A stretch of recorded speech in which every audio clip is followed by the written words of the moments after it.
Hello, welcome. This is Swedish Centurion bringing you something a little bit special.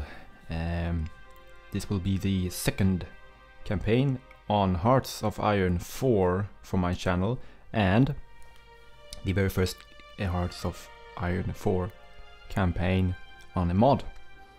We are playing the Great War open beta mod, and yeah, quite excited actually. To get away from Total War now. And yeah, about that. I will of course keep the Gaul campaign going.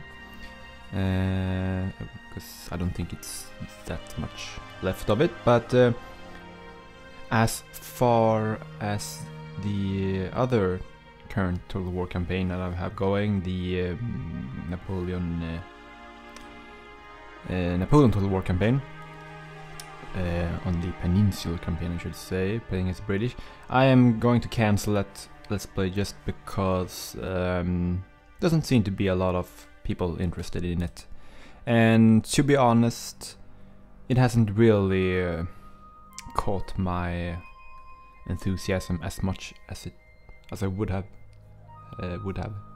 had done, something like that. So I'm just gonna cancel that because it's a bit, it hasn't been exciting. It's been too easy in the beginning, and it's still a bit from victory. So I'm gonna change it, replace it with this. So hopefully this will be more enjoyable and bring more people to the channel to watch my content. So here we go. I have to say I love the artwork in the background, menus and loading screens in this game, in this mod. I should say it looks stunning. I love the colors and the general feel of it. So this is World War I, people, and we are gonna choose to play the Powder Keg of Europe scenario, starting on 1st of May 1910, instead of the Great War, which of course starts with the Great War. So we're gonna have the opportunity of building up our country and head towards the inevitable clash of European powers in a way that had never been seen before. And as you can see, the Powder Keg of Europe. 1910 is a challenging time for the peace in Europe. The Italians are preparing for war with Ottomans, which will threaten their hold in the Balkans. Rebellion in Morocco is beginning to boil over, much to the anguish of France and to the delight of the German Empire. All in all, either clear heads will be needed to keep the peace, or strong hearts to win the war. Hearts of Iron, of course.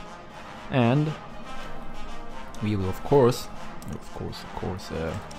actually, I want to play as Sweden on this campaign. And not necessarily because I'm from Sweden, but I always find that playing as a country like Sweden, who is, I mean, relatively, it's not a small country, it's not too, it has its potential, I think. So, and you can, of course, you start outside the alliances and stuff like that. So you can pretty much do what you want to a certain extent.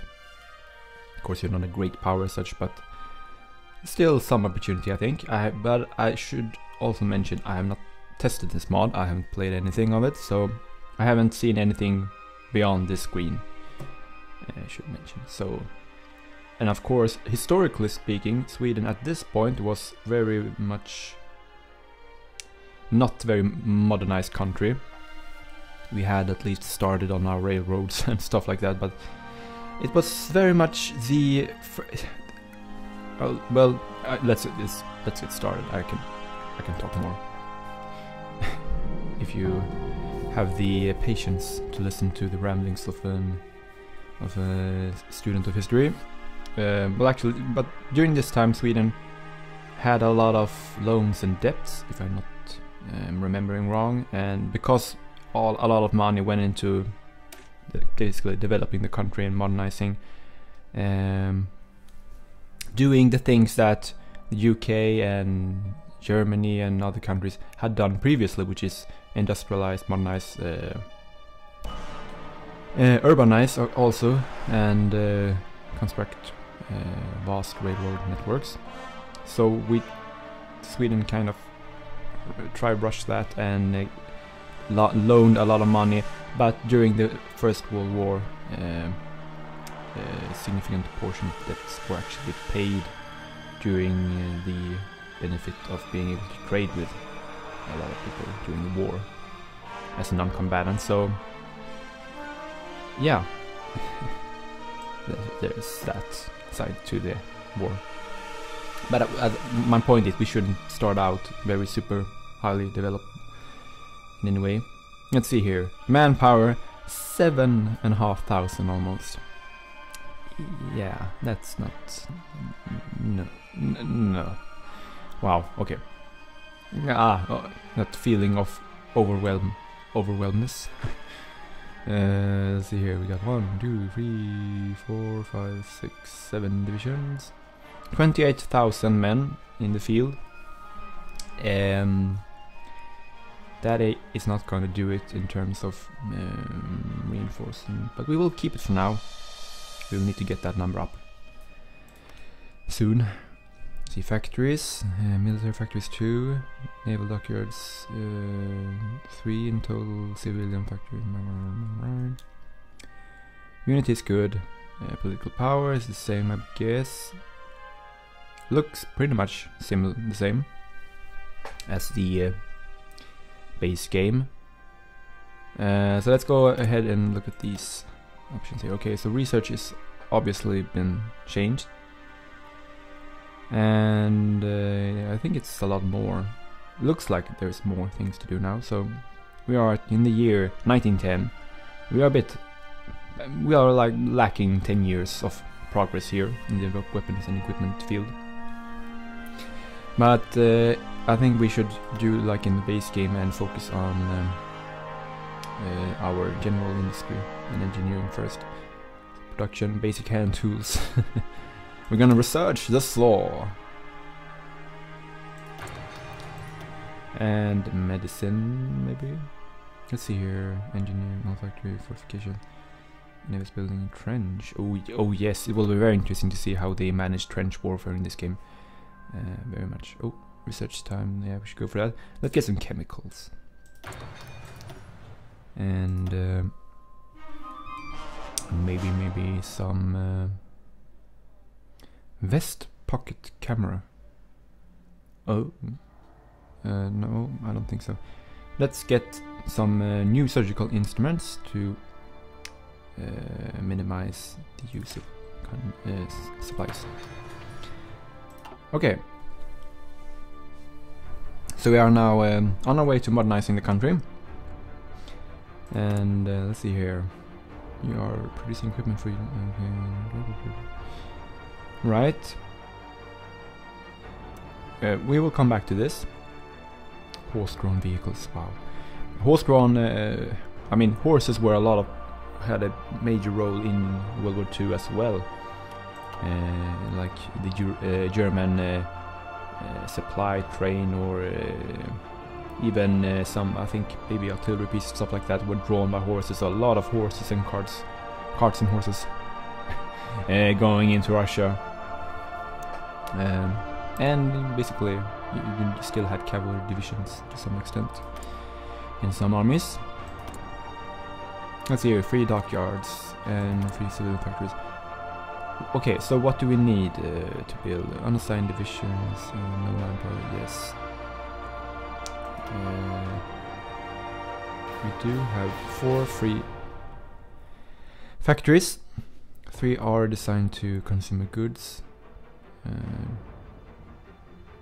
We aren't importing anything, but we will need to get some aluminum, whichever way we prefer it. We need 1 unit of aluminium. Aluminium, as we say in Swedish.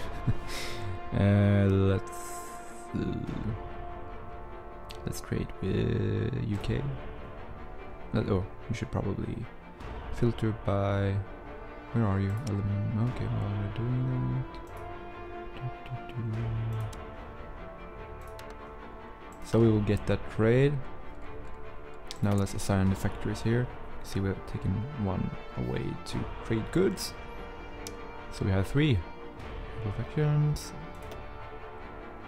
And how many military factions do we have? Let's see here. 1. No, wait. This is not it. That's another thing. Here. 2 military factions. Wow, okay. At the moment we can't really build anything, but it depends on how quickly we can change our conscription laws, I would assume. So for the moment, maybe we should actually... Let's see here, infrastructure is kind of... Airbase, we don't have any air force, I would assume, at this moment. I don't know what to build actually. It could be more civilian factories, just... for the time being. Because we will always... I mean, can never go wrong with them. Let's build a civilian factory here. And no template, right? 3 dockyards. Alright, we'll take a look at that soon. Okay, so what should we focus on? I don't think we have... let's see here. I don't know if any of these options are specific to Sweden, or this is more a general tech tree. We do get some diplomatic options here. You can support Germany or France, or more countries. And I think that we could also... Let's see here. Yeah, we can still go with nationalistic, or like fascism or communist. And to be honest, I think that we should do either of those options soon, because it's more fun to play as a belligerent, warmongering dictatorship than playing as a democratic nation, I think. So my kind of initial plan would be to reconquer Norway that we released in what year was it?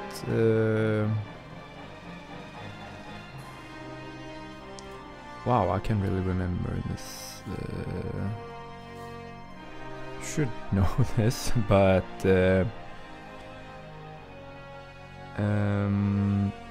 well, it was in the early... It's only been 5 years, actually.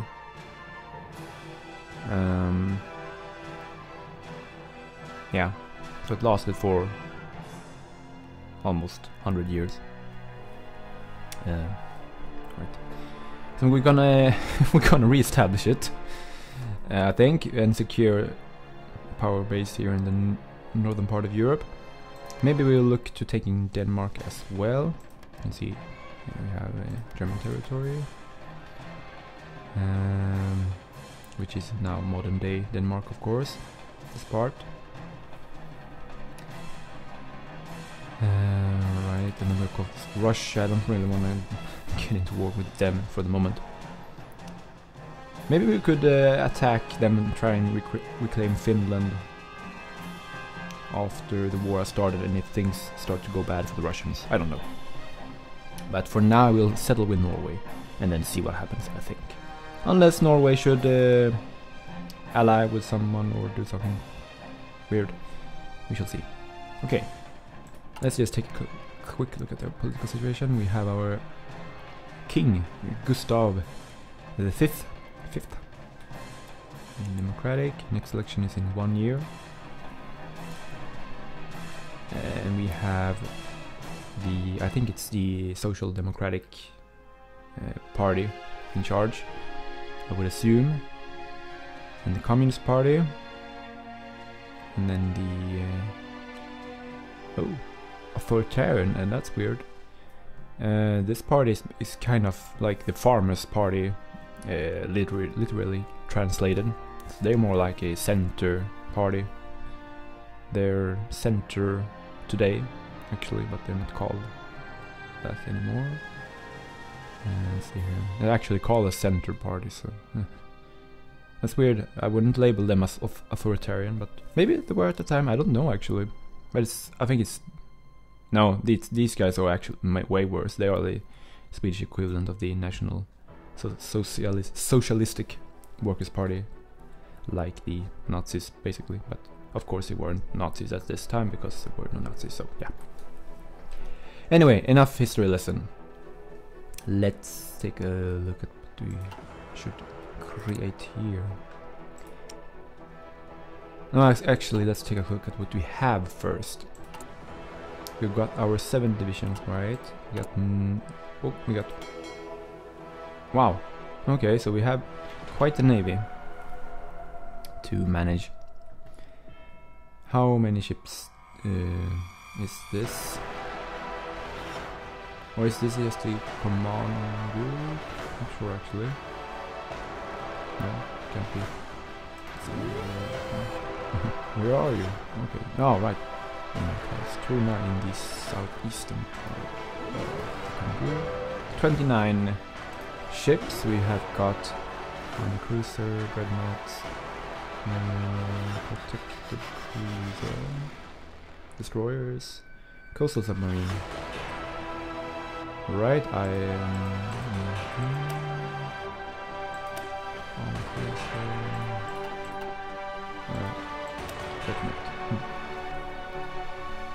so yeah, warships basically. No aircraft carriers at this time. And I have to be honest, I have not much experience of naval warfare in Hearts of Iron 4, and definitely not in this model.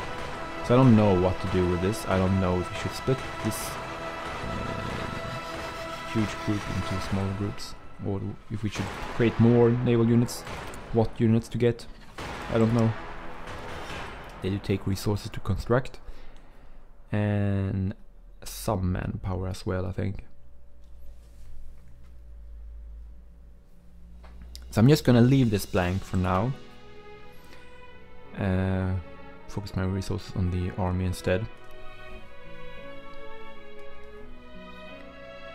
So we are building infantry equipment, support equipment, and I'm guessing that's basically all we have. Let's see, infantry raid division. Let's see here. Yeah, it's only infantry, so we don't need anything else to sustain those units or to create new ones. Can train cavalry as well.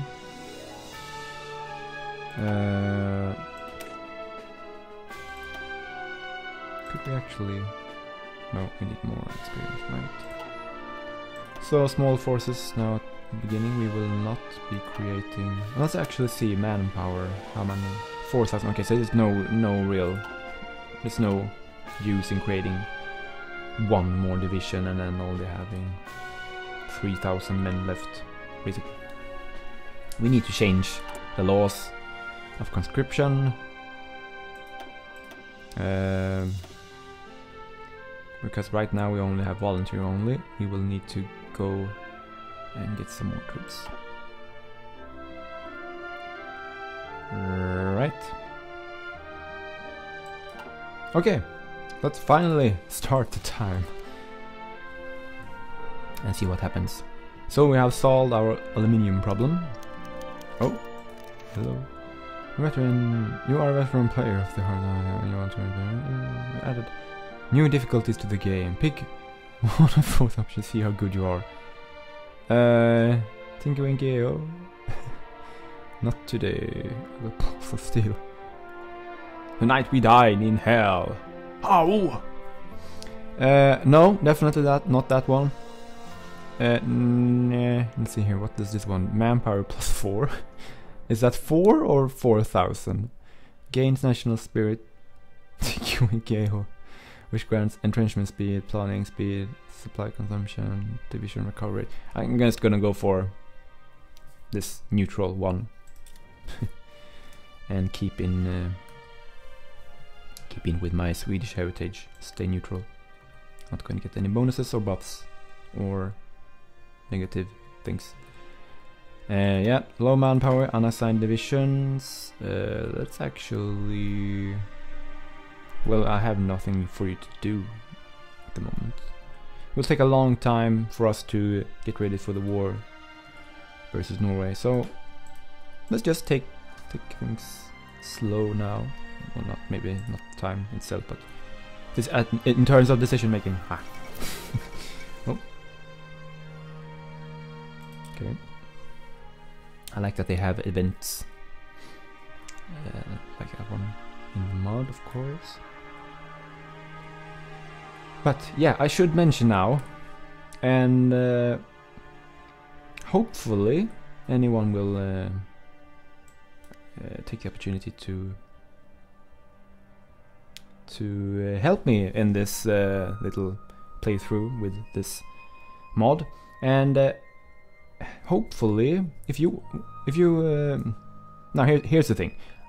I'm gonna need some advice from you, the viewer. Yes, you. And because I haven't played this mod before, and it's a pretty new mod, so maybe you haven't either, but you have probably played more Hearts of Iron 4 than I have. You're probably better at the game than I am, and therefore I want you to sign up on my war council. So join me in the war room, and yeah, basically you will be assigned a post in the war council. You can aid me. So just in the comment, like if you have any suggestions or tips or clever tactics that you want me to employ, then just write something like addition to the war council, or just war council, and then your message or something like that. And your service would be most welcome. So hopefully we can get something like that going. Maybe we could have different posts or different ministers, something like that. I could have one of you guys maybe just focusing on naval things, or maybe one of you only on infantry, maybe one on just I don't know, diplomacy. One could be like battle plans. We don't have much in the field of aviation, but air marshal, something like that. Yeah, so feel free to get involved and try and help me any way you can, so that this attempt at a successful Great War will be great, I guess. So hopefully we can get something like that going. Alright then. Well, Albanian Revolt. Let's take a look at the map actually. We have Ottoman Empire here in the eastern part, southeastern part of Europe. And they of course possess lot of modern day Greece, Bulgaria, I think, or maybe no, not sure. Oh, South Africa declares independence. Maybe that's actually modern day Bulgaria. No idea. But this is of course modern day Turkey. Here comes Greece, and then you got Albania here somewhere. Macedonia. Yeah. And here we are, Austria-Hungary, who of course possess a lot of client states, or have consist of states that are to be states in the future. We of course got Croatia here, and a lot more Balkan countries, Bosnia, larger part of Serbia. We have also got Slovenia here somewhere. I think yeah, somewhere over here, in this general area. Right. German Empire, they of course have their colonial possessions. dotted here and there. And Belgium, you can see they have entirety of Congo, which is huge, vast natural resources that they exploited.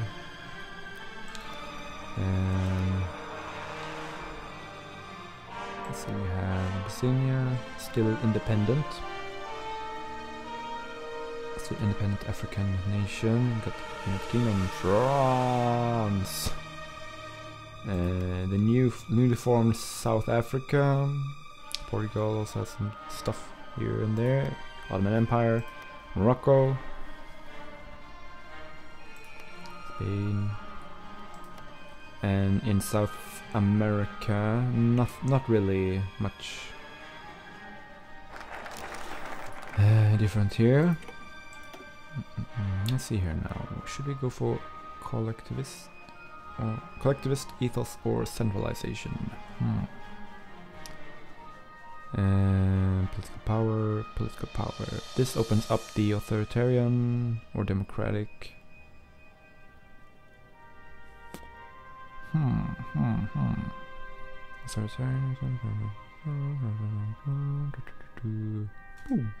don't know what that would.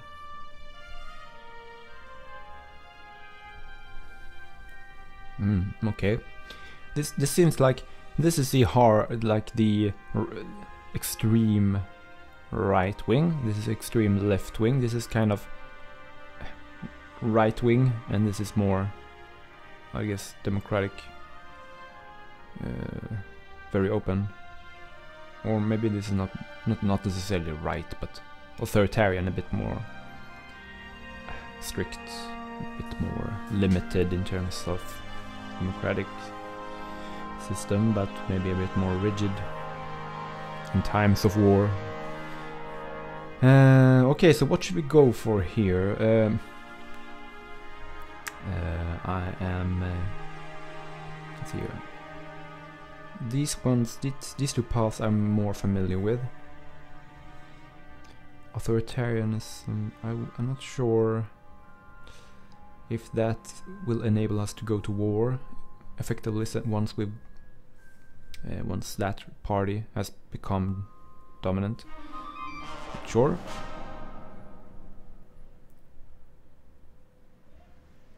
Labor program, Organization Act, limited rationing, harsh rationing, free speech. Well, well. I am. You know what? Could also,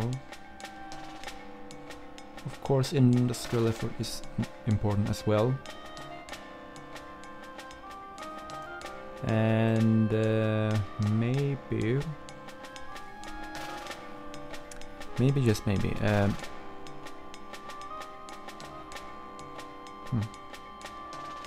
I'm deciding here. Should I go for industrial first or political first?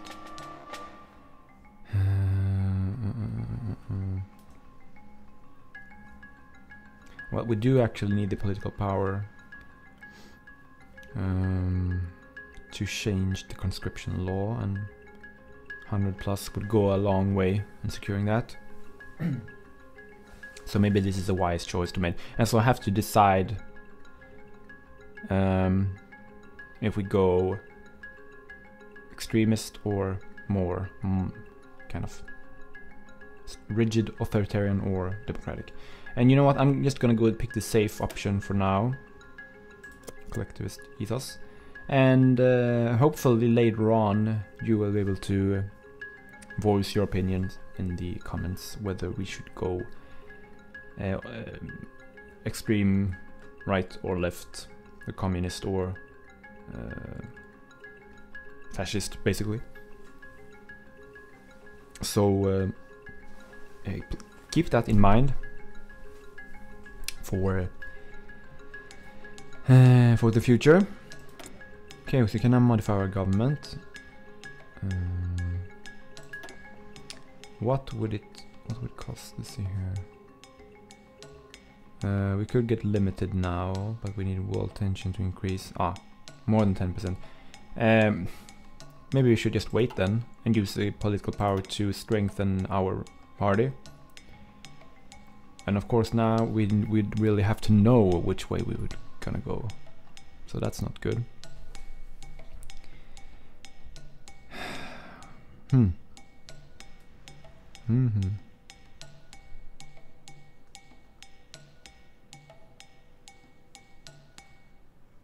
recognize him. I read about him actually. Yeah, him. No, I don't recognize him actually. Yeah, I recognize that surname at least. Right. Let's see here. Same ideology monthly, airbase, democracy, national unity, power gain, all this good. Conversion. Okay, so he's pretty good. Political power gain. It's also good. Improve relations. Prince of Terra. Okay, so we don't get any specific party-specific guys except for him. So maybe we should just go and buff our factories, infrastructure, and refinery for the moment. We have assigned our first minister, and right. So we will postpone the ideological decisions for now. And speaking of postponing things, I should probably end the episode here, so I'll keep it manageable for you guys to watch. Because if you actually, I did as I mentioned earlier, this is the second campaign on Hearts of Iron 4. I actually did a mini-series on playing as Iraq, and the parts there were very long, so I'm gonna keep it short this time. Yeah, as I said before, if you have any suggestions, tips, and stuff I should do and maybe don't do in this campaign, then please feel free to enter the war room and join my war council and report for duty and help me basically steer clear of defeat and destruction in these very disturbing times. And yeah, that's it. Thanks for watching and bye for now.